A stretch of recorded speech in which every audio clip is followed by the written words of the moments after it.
Depuis le dépôt du projet de loi des finances 2025 par la première ministre Judith Suminwa Tuluka, le bureau du président de l'Assemblée nationale ne cesse de recevoir la visite des syndicalistes des différents secteurs du pays qui viennent plaider pour l'amélioration de leurs conditions sociales dans ce texte qui sera très bientôt soumis à un débat en plénière. C'est le cas du mercredi 23 octobre 2024 où le professeur Vital Kamerhe a eu l'honneur de recevoir cette fois-ci une délégation syndicale des professionnels de santé conduite par le docteur John Senga Luamba, secrétaire général du SINAMED, assisté de 2 députés nationaux dont Eteni Longondo et Jean-Jacques Mbungani, composé également des délégués des syndicats de médecins, des infirmiers, des chirurgiens, dentistes, des administratifs et de tous les autres professionnels de santé. Cette délégation syndicale est venue solliciter l'appui de l'autorité budgétaire pour améliorer tant soit peu la rémunération des professionnels de santé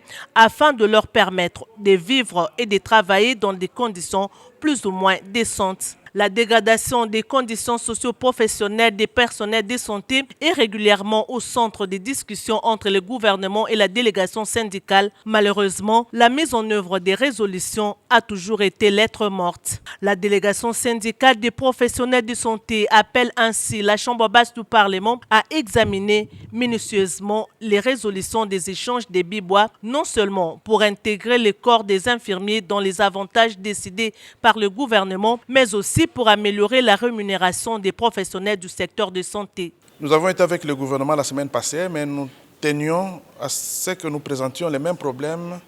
auprès du président de l'Assemblée nationale comme autorité budgétaire pour pouvoir intégrer dans l'exercice qui vient, 2025, toutes les doléances que nous avons présentées au gouvernement.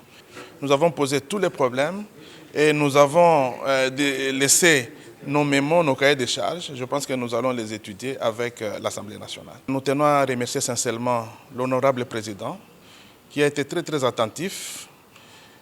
qui a pris nos problèmes à cœur et qui nous a même fait des propositions